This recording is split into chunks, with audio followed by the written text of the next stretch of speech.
Video tutsana video. Ne video sürü oturmuyorum.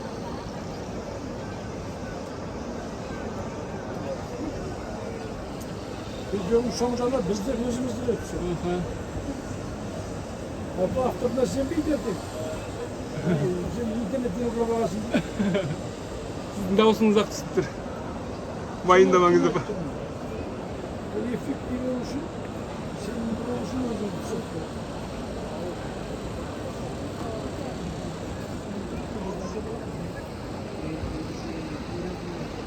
Dur sallanacaktır onun bir şeyi.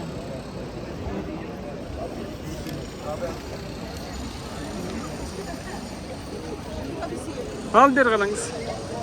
Assalamu aleyküm. Kasiyetli karbada cürüm zatırmaz. Kelbetindeki nurlu kala. Kasiyetli kala. Mekke'de karbanın üstünden karap durmuş.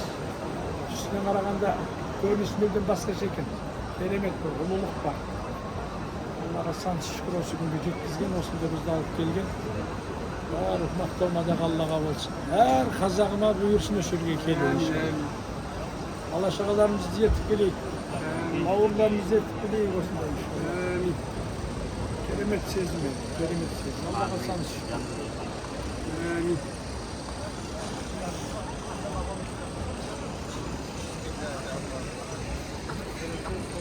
Allah nasip etsin. Bırakın.